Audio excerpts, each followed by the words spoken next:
जय हिंद दोस्तों, वंदे मातरम। फ्रांस में इस समय जो भी कुछ चल रहा है, उसने एक बहुत बड़े तबके का दुनिया भर से ध्यान अपनी तरफ खींचा है। अब यहाँ पर भारत में कई सारे बुद्धिजीवी इस सिचुएशन के ऊपर भारत में बात करने वालों को ये भी बोल रहे हैं कि आप मणिपुर के बारे में बात नहीं कर रहे हैं। लेकिन देखिए, मणिपुर में जो कारण है वो काफ़ी अलग है, फ्रांस में जो कारण है वो काफ़ी अलग है। मणिपुर के ऊपर भी हम लोगों ने बात करी थी, तो अब हम फ्रांस के ऊपर भी बात कर लेते हैं। इमिग्रेशन एक आने वाले समय की बहुत बड़ी समस्या बनता जा रहा है।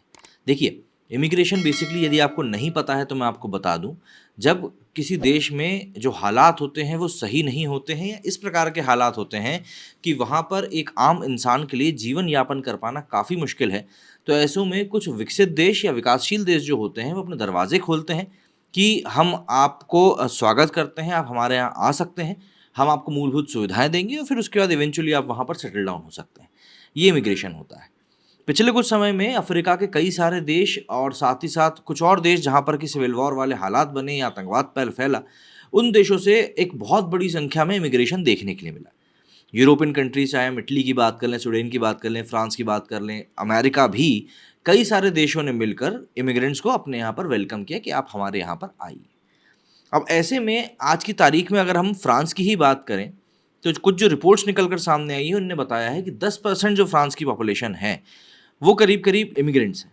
अच्छा, और ये इमिग्रेंट्स भी वो इमिग्रेंट्स हैं जो कि डायरेक्टली इमिग्रेट हुए थे। मतलब कि इनके जो बच्चे पैदा हुए हैं ना, उनकी तो हम बात ही नहीं कर रहे हैं। मतलब जिनकी की पैदाइश ही फ्रांस की, क्योंकि अब वो भी एक बड़ी संख्या बढ़ चुकी है और जो ये फ्रांस में दंगे हुए हैं, उसमें साफ तौर पर बताया जा रहा है कि एक बड़ी संख्या दंगे करने वालों की नाबालिग थी। तो ऐसे में हम जो ये 10% पॉपुलेशन की बात कर रहे हैं, ये सिर्फ वो हैं जो डायरेक्टली इमिग्रेट होकर आए हैं। उनके जो बच्चे यहाँ हुए हैं, उसके बारे में हम बात ही नहीं कर पा रहे हैं। अब ऐसे में किसी भी देश में जब आप उस देश की 10% जनसंख्या की बात करते हैं, तो ये काफ़ी बड़ी जनसंख्या होती है। और ऐसे में जो हालात यहाँ पर उत्पन्न हुए हैं एक लड़के की मृत्यु के बाद में, वो काफ़ी ज़्यादा खराब हैं। और इसमें एक बहुत बड़ा तबका ये कह रहा है कि उस लड़के के नाम में जो एम है वो मोहम्मद का है। और इसी के कारण से इस पूरी पूरी बात को एक विशेष समुदाय से जोड़कर देखा जा रहा है। लड़के के बारे में बताया जा रहा है कि वो अल्जीरिया और मोरक्को के जो लोग थे, उन दोनों से पैदा हुआ लड़का था। लड़के के पिता के बारे में कुछ पता नहीं है और लड़की की माँ जो है वो भीड़ के साथ प्रदर्शन में शामिल थी। अब यहाँ पर इसीलिए कहीं न कहीं ये बोला जा रहा है कि जो अरब कंट्रीज़ से जो इमिग्रेंट्स आए हैं, कहीं न कहीं उनका बहुत बड़ा हाथ रहा है इस प्रकार के दंगों को फैलाने में।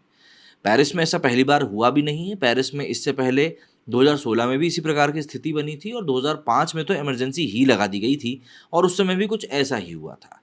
तो ऐसे में ये ऐसा नहीं है कि फ्रांस पहली बार इस प्रकार की कंडीशन देख रहा हो। हालाँकि इमरजेंसी लगाने की बात के ऊपर सीधे-सीधे मना किया जा रहा है। 50,000 के करीब पुलिस वाले जो हैं वो सड़कों पर उतार दिए गए हैं फ्रांसीसी सरकार की तरफ से, जो कि स्थिति को कंट्रोल कर रहे हैं। लेकिन यहाँ पर एक बड़ी बात जो निकल कर सामने आ रही है वो ये है कि यहाँ पर पुलिस वाले की गोली चलाने के कारण ये सब नहीं हो रहा है, बल्कि एक जो बच्चा है वो धर्म विशेष से आ रहा है, उसकी मृत्यु हो जाने के कारण ये पूरा का पूरा जो हमें कांड है देखने के लिए मिल रहा है। तो ऐसे में अब इमिग्रेशन के ऊपर भी सवाल उठाने वाले काफ़ी हो गए हैं। और सबसे बड़ी बात, इस पूरी सिचुएशन में जो लेफ्ट एंड राइट का पूरा कॉम्बिनेशन आया है, वो क्यों आया है? क्योंकि जो देश के लोग हैं, जो वहीं पर रहने वाले स्वदेशी लोग हैं, उनका कहना है कि जो ये बड़े तादाद में आप इमिग्रेशन कर रहे हो, कहीं न कहीं वही एक बड़ा कारण बनता जा रहा है देश में फैली हुई इस पूरी अव्यवस्था का। अब ऐसे में एक बड़ी बात ये आ जाती है कि फ्रांस में भी कुछ समय पहले ही इमिग्रेशन बिल के ऊपर एक बहुत बड़ी बात हुई थी, जिसमें कि डिपोर्टेशन के जो चांसेस थे, वो बढ़ चुके हैं। पहले यदि आपको डिपोर्ट किया जाता है, तो आपके पास अपील करने के जो चांसेस थे, वो काफ़ी ज़्यादा थे। लेकिन अब उन चांसेस को कम करके मात्र 4 कर दिया गया है। मतलब कि अब आपको आपके देश में डिपोर्ट करना काफ़ी ज़्यादा आसान है। तो ऐसे में उस चीज़ को लेकर भी इमिग्रेंट्स के बीच में एक नाराज़गी है। साथ ही साथ वो लोग जो कि इस देश में नहीं चाहते हैं इमिग्रेंट्स बढ़ें, क्योंकि ऑब्वियस सी बात है, कहीं न कहीं अराजकता तो देखिए बढ़ रही है। और ये जो पूरा फ्रांस में कर्मकांड हुआ है, इसको देखकर आप साफ तौर पर कह सकते हैं कि वहाँ पर क्या कुछ हो रहा है। तो ऐसे में फ्रांस के साथ-साथ स्वीडन की हम बात कर सकते हैं और जो उसके इर्द-गिर्द कई सारे देश हैं, वहाँ पर इमिग्रेशन कहीं न कहीं अब एक सामाजिक कार्य से बढ़कर एक समस्या सी बनता जा रहा है। और आप देखेंगे पिछले कुछ समय में वहाँ के कई सारे देशों में इस प्रकार की जो घटनाएँ थी, वो होती हुई दिखी ही थी। अब अगर हम बात करें फ्रांस के बारे में, तो फ्रांस की राजधानी पेरिस समेत पूरे देश में पिछले करीब 3 से 4 दिनों से खतरनाक हिंसा चल रही है। 17 साल के युवक नाहेल की मृत्यु के बाद फ्रांस में आज जो हो रहा है, उसे पिछले 1 दशक का सबसे भयानक दंगा बताया जा रहा है। प्रदर्शनकारी यहाँ पर खुलेआम अंधाधुंध फायरिंग कर रहे हैं। अब यहाँ पर सवाल यह है कि इमिग्रेंट्स के पास में हथियार कैसे पहुंच रहे हैं। हालात इस कदर बेकाबू हो चुके हैं कि प्रदर्शनकारियों के मन में पुलिस का कोई खौफ ही नहीं है। प्रदर्शनकारियों द्वारा की गई लूटपाट और आगजनी में अरबों का नुकसान हो रहा है। ध्यान दीजिएगा, यहाँ पर लूटपाट भी की जा रही है। दूसरी बात एक ये भी यहाँ पर आती है कि जो फ्रांस की पुलिस है उसके ऊपर आरोप ये लगाया जा रहा है कि वहां पर भी जो कई सारे काम करने वाले लोग हैं उनके मन में भी इस बात को लेकर रोष है कि हमारे देश में इमिग्रेशन बढ़ता जा रहा है। अभी जो ये गोली चलाने की जो घटना सामने आई है ना ट्रैफिक पुलिस के द्वारा, ये घटना कोई पहली नहीं है। पिछले कुछ समय में ऐसी कई सारी घटनाएं सामने आ चुकी हैं जिसके कारण फ्रांस की पुलिस के ऊपर भी सवाल खड़े हो रहे हैं। अब पुलिस वाले को यहाँ पर निलंबित कर दिया गया, सस्पेंड कर दिया गया है, लेकिन यहाँ पर जो एक आग भड़की है कहीं ना कहीं उसने बहुत बड़ा मैसेज दे दिया है कि इमिग्रेशन और इमिग्रेंट्स अब क्या कुछ कर सकते हैं, और कहीं ना कहीं एक बहुत बड़ा हाथ अब उनका भी बन चुका है कि किस तरीके से वो देश में होने वाली चीज़ों को अफेक्ट कर सकते हैं। और यहाँ पर राजनीति भी एक बहुत बड़ा रोल प्ले करती है। क्यों? क्योंकि जो राजनीतिज्ञ चुनाव जीतना चाहते हैं वो ऑब्वियस सी बात है ऐसे लोगों को खुश करेंगे जो कि उनको वोट दे सके। तो यहाँ पर वोट बैंक भी एक बड़ी पॉलिटिक्स है, लेकिन अराजकता किस प्रकार से फैल रही है उसकी जवाबदेही आखिर कौन लेगा।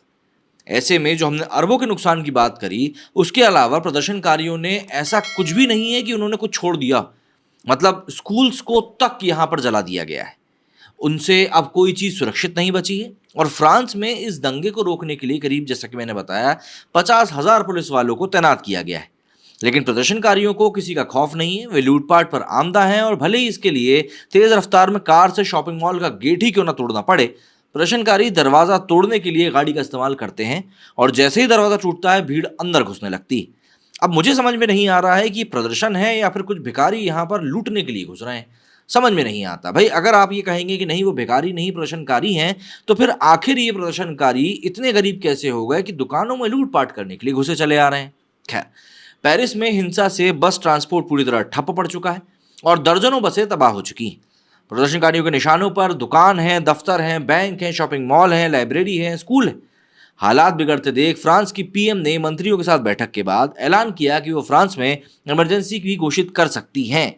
दंगे के तीसरे ही दिन करीब 250 पुलिस वाले जख्मी हुए। वहीं पुलिस ने करीब 850 लोगों को गिरफ्तार कर चुकी है। फ्रांस के राष्ट्रपति ने इस हिंसा को फैलने के लिए सोशल मीडिया और बच्चों के खराब परवरिश को दोष दिया है। अब यहाँ पर बच्चों की जो खराब परवरिश है उसके लिए किसको जिम्मेदार ठहराया जा रहा है? उनके पेरेंट्स को। पेरेंट्स को होने तो लाइन फिर से वहीं पे चली जाएगी इमिग्रेशन के ऊपर। एक RATP ट्रांसपोर्ट ऑपरेटर ने कहा कि पेरिस क्षेत्र की बस और ट्राम लाइन शुक्रवार को पूरी तरह से बाधित रही।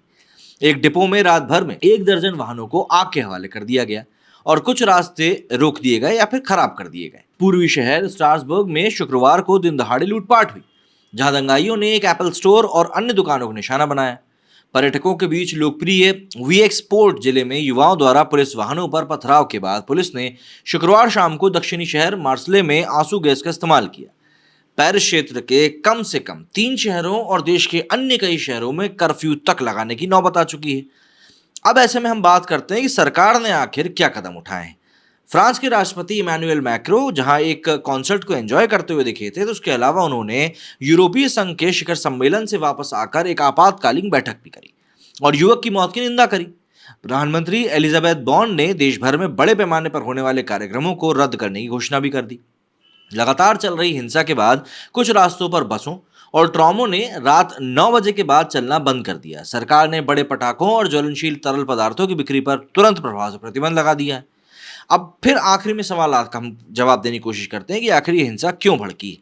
तो देखिए, फ्रांस में ये हिंसा मंगलवार को तब भड़की और इसकी वजह बनी राजधानी पेरिस से लगे नांटेरे में 17 साल के लड़के की गोली लगने से मृत्यु के बाद।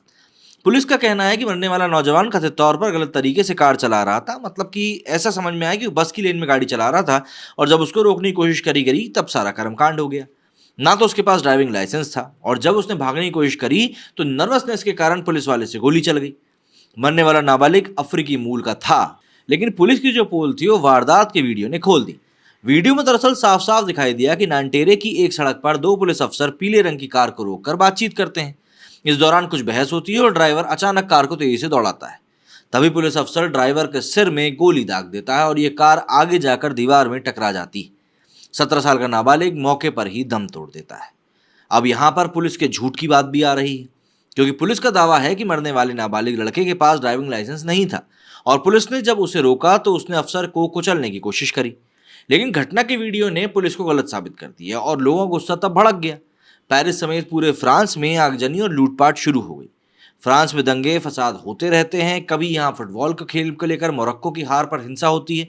मतलब आप जरा सोचिए कि फ्रांस की टीम जब मोरक्को को हरा देती है तब हिंसा होती है फ्रांस में। तो यहाँ पर फ्रांस में रहने वालों की मोरक्को को लेकर जो ये मोहब्बत है उसके ऊपर तो सवाल खड़े होंगे ही। इसके अलावा कभी पेंशन रिफॉर्म बिल पर भी हंगामा हो जाता है।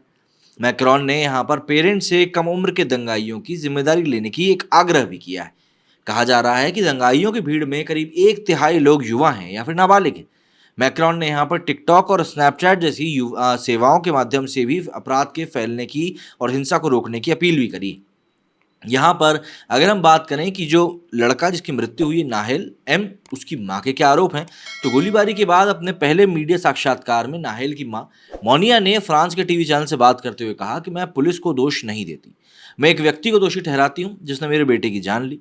उन्होंने कहा कि 38 साल के आरोपी पुलिस अधिकारी पर हत्या का आरोप लगाया, जिसे गुरुवार को हिरासत में ले लिया गया था।